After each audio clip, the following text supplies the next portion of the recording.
जय हिंद दोस्तों, त्यागी trading tips में आपका स्वागत है। दोस्तों, इस वीडियो के अंदर हम बात करने वाले हैं 72 रुपीज़ का शेयर है HFCL, जो नॉर्मली आप जानते हैं इसके बारे में कि टेलीकॉम सेक्टर के अंदर ये कंपनी काम करती है। इसके अलावा ये डिफेंस सेक्टर के अंदर भी काम करती है। ओवरऑल मिला के अगर रेवेन्यू देखते हैं तो 98% इसका किससे रेवेन्यू आता है? टेलीकॉम से ही आता है। 1% इस कंपनी का रेवेन्यू आता है डिफेंस सेक्टर से।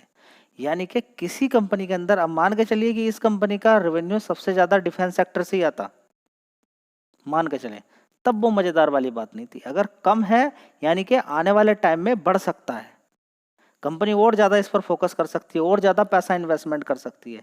तो अभी कितना रेवेन्यू आता है? बहुत कम। याद रखिएगा कि ये HFCL डिफेंस सेक्टर के अंदर उतना बड़ा नहीं है कि जितनी की दूसरी कंपनियां हैं, लेकिन डिफेंस सेक्टर के अंदर जिस तरीके से आग लगी, जितना बड़ा पैसा बना के दिया, वो आप उठा के देखिए। हिंदुस्तान एरोनॉटिक्स को, HUL को उठा के देख लीजिए, ठीक है। कोचिन शिपयार्ड को उठा के देखिए, मजगांव डॉक को उठा के देख लीजिए, भारत डायनेमिक्स को उठा के देखिए, पारा defence, garden reach ship builders, कितनी सारी कंपनियां हैं उनको आप देखिए। ड्रोन वाली कंपनी को आप देख सकते हैं, उनके अंदर जबरदस्त तेजी आपको देखने को मिली है। मैं ये नहीं कह रहा हूँ कि अब ये शेयर उठने वाला है और उड़ने वाला है और दूसरी कंपनियां काम करना ही छोड़ देंगी, या डिफेंस सेक्टर के अंदर और दूसरी कंपनी नहीं आने वाली है। नहीं, रिकमेंडेशन कुछ नहीं है। कंपनी के बारे में देखेंगे कि क्या नया डेवलपमेंट हुआ है, बस कंपनी के बारे में जानकारी यहाँ पर मिलने वाली है।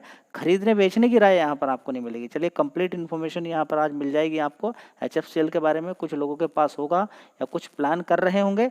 ऊपर ये साइड में 140 रुपये से गिर के लगभग 71-72 रुपए के आसपास इस समय कामकाज कर रहा है। कंपनी के अंदर 4% की तेजी बनी है। आंध्रा गवर्नमेंट ने, देखिए याद रखिएगा, ये जो जानकारी है ये कंपनी के द्वारा बताई गई है। HFCL ने ही पोस्ट किया है कि आंध्रा गवर्नमेंट ने अलॉट किया है यहाँ पर 1000 एकड़ लैंड, 1000 एकड़ लैंड जमीन दी गई है। किस लिए? डिफेंस मैन्युफैक्चरिंग फैसिलिटीज़ के लिए, डिफेंस प्रोडक्ट बनाने के लिए, ठीक है। इसमें अभी हाल फिलहाल अगर आप देखें तो इस फैसिलिटीज़ के अंदर इंक्लूड होगा। देखिए, अभी भी डिफेंस सेक्टर के अंदर काम करती है कंपनी, अभी भी दूसरे प्लांट है, लेकिन ये कि आंध्र प्रदेश के अंदर ये एक नया प्लांट यहाँ पर बनने वाला है, ठीक है। तो यहाँ पर अगर देखें तो आर्टिलरी ज़रूरत पड़ती है, ठीक है। जैसे कि आर्टिलरी की बात करें या फिर गोला बारूद की बात करें, इन सभी की चीज़ें यहाँ पर बनेगी।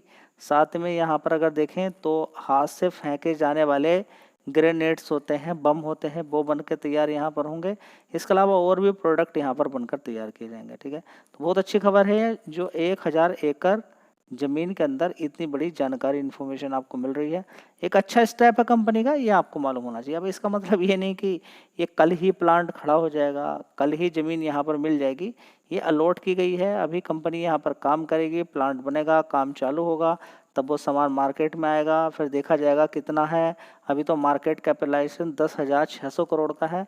यानी कि एक उम्मीद है अगर डिफेंस सेक्टर के अंदर ये कंपनी एंट्री करती है और आगे बढ़ती है और अपने आप को यहाँ पर आगे बढ़ाती है, तो एक लैंड एक्विजिशन या फिर लैंड जो दी गई है, ये कंपनी की एक स्ट्रेटजिक ग्रोथ के अंदर एक ऑब्जेक्शन देखने को मिल सकता है बढ़िया, और ये एक्सपेंशन में बड़ी हेल्प कर सकता है कंपनी के बिजनेस के अंदर, ठीक है।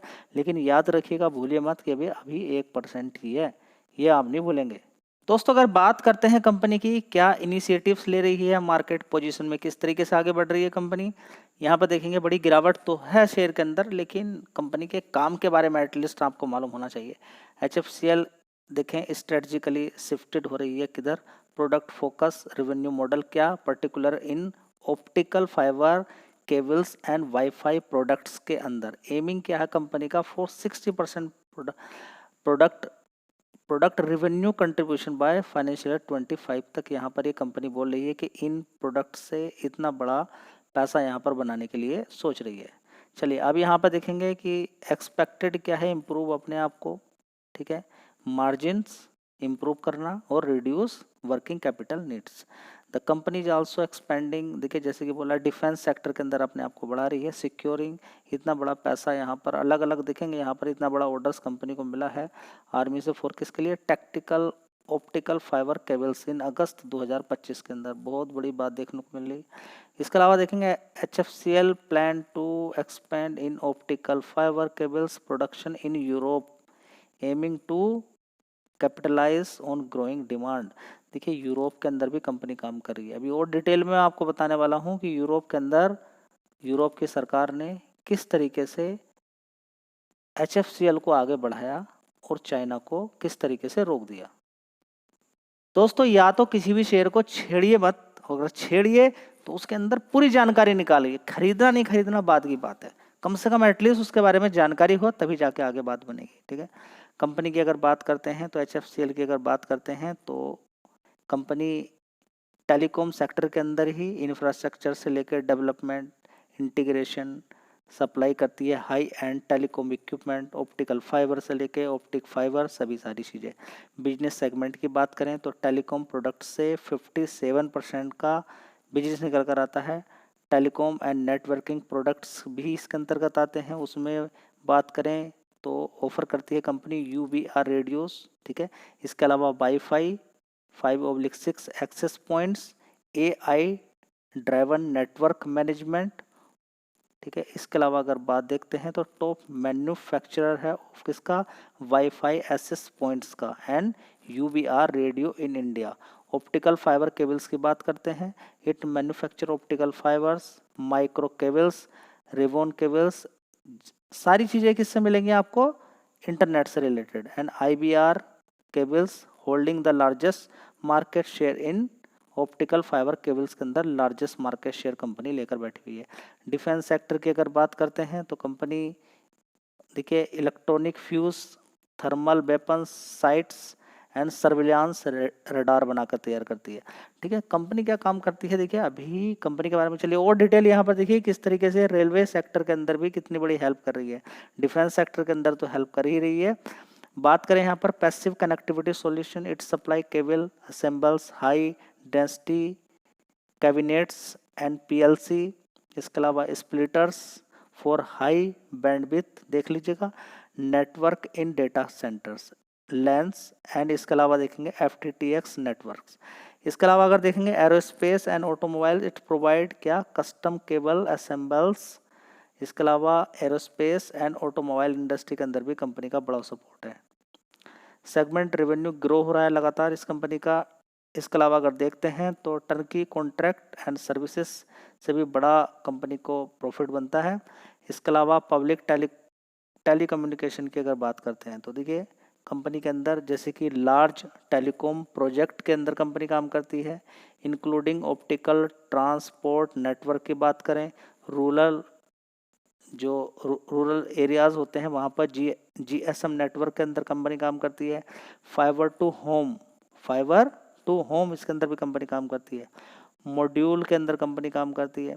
बड़ा काम है टेलीकॉम इंडस्ट्री के अंदर। डिफेंस सेक्टर के अंदर आपको मालूम ही है, जिस तरीके से मैंने आपको बताया कि बड़ा काम कंपनी का है डिफेंस सेक्टर के अंदर। रेलवे के अंदर भी अगर देखें तो जो इस समय एडवांस रेलवे के अंदर कम्युनिकेशन है उसमें हेल्प, क्योंकि इंटरनेट से रिलेटेड कंपनी काम करती है, तो जो एडवांस कम्युनिकेशन है सिग्नलिंग के अंदर देखिए सारा कुछ इंटरनेट से होता है। आप मेरी बात किस चीज़ से सुन रहे हैं, इंटरनेट से ना। कोई आपको ITR फाइल करनी हो या फिर आपको किसी तरह का कोई सर्विस का या फिर कोई सरकारी नौकरी का फॉर्म अप्लाई करना हो, किसी साइट पे कुछ भी आपको काम करना हो, कुछ अप्लाई करना हो, अपनी कंपनी की अटेंडेंस भी अगर ऑनलाइन आपको लगानी, ऑनलाइन ये सारी चीज़ें देखने को मिल रही है। तो इसमें इंटरनेट का कितना योगदान है, सबसे पहले आप ये देखिए। ठीक है, तो इसके अलावा देखें IP बेस वीडियो सर्विलांस भी कंपनी प्रोवाइड करती है। Telecom network for dedicated freight corridor, जो बात करें वहाँ पर जो देखिए माल इधर से उधर रेलवे के अंदर जाता है उन पर निगरानी रखने की सारी चीज़ें बनाकर तैयार करती है। ठीक है, वीडियोस बना के तैयार करती है, इस तरीके का वीडियोस बन जाती है अपना आप ही। इस तरह के सिस्टम तैयार किए जाते हैं, वहाँ पर क्या हो रहा है काम, कुछ गड़बड़ी तो नहीं हो जाएगी, वो सारा इस तरह का सिस्टम बना के कंपनी तैयार करके देती है। ठीक है, इसके अलावा देखेंगे सेक्टर वाइड टेलीकॉम से 97%, रेलवे से 2% का रेवेन्यू आता है। इसके अलावा डिफेंस सेक्टर से 1% का। जोग्राफिकल स्प्लिट की अगर बात करते हैं इस कंपनी की तो डोमेस्टिक मार्केट से 90% का ही मान के चले, यानी कि आपको एक चीज़ से खतरा नहीं है। किससे खतरा नहीं है, आपको कोई विदेश के अंदर क्या दिक्कत परेशानी हो रही है उससे कोई खतरा नहीं है। और इंडिया जिस तरीके से आगे बढ़ रहा है तो उसमें आप समझ सकते हैं कि किस तरीके से डोमेस्टिक मार्केट के अंदर ये कंपनी और कमाल कर सकती है। एक्सपोर्ट से 11% का रेवेन्यू कंपनी का आता है। अलग अलग 45 देशों के अंदर कंपनी काम करती है। 100+ क्लाइंट कंपनी के हैं। जो मेन आप क्लाइंट देख सकते हैं कंपनी के, Jio, Tata, BSNL, Vodafone, Airtel, Nokia, RailTel, Globe, Bharat Electronics, इसके अलावा लार्सन एंड टुब्रो। ठीक है, प्राइवेट से 60% का रेवेन्यू, गवर्नमेंट से 40% का रेवेन्यू आता है। ऑर्डर की अगर बात करें तो 10,410 करोड़ से भी ज़्यादा के कंपनी के पास ऑर्डर सिस्टम अवेलेबल है।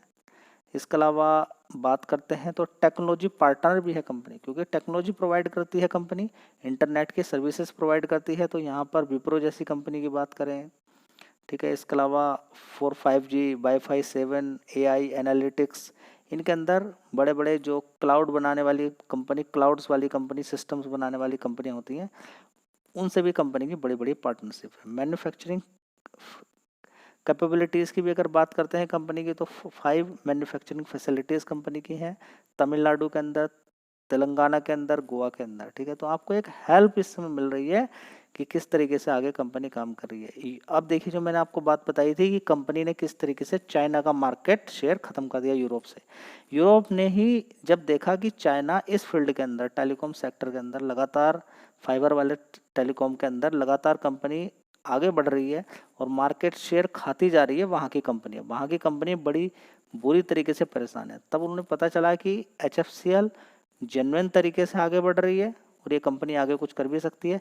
इस कंपनी को अलाउ कर दिया, इस पर एंटी डंपिंग ड्यूटी नहीं लगाई है। एंटी डंपिंग ड्यूटी लगाने का मतलब, देखिए, इंडिया से भी यूरोप के अंदर काम होता है, चाइना से भी यूरोप के अंदर काम करता है, लेकिन चाइना इस तरीके से सस्ते प्रोडक्ट दे के, सस्ता ही ज़्यादातर देती है, मार्केट कैप्चर करने के लिए तैयार थी, डोमिनेंस प्लेयर बनने के लिए तैयार थी। लेकिन यहाँ पर यूरोपियन कंट्री ने कहा नहीं, चाइना पर एंटी डंपिंग ड्यूटी लगा दीजिए, बड़ा टैक्स लगा दिया, ताकि वहाँ का सामान महंगा बिकेगा, और HFCL पर किसी तरह का कोई भी एंटी डंपिंग ड्यूटी नहीं लगाई। ठीक है, तो बढ़िया बात यहाँ पर देखने को मिल रही है। रिसर्च एंड डेवलपमेंट कंपनी का होता ही रहता है बढ़िया, लगभग जितना भी पैसा आता है उसका लगभग 5% कंपनी रिसर्च एंड डेवलपमेंट पे खर्च करती है। ठीक है, तो ये कुछ जानकारी इन्फॉर्मेशन थी, आपको होनी चाहिए।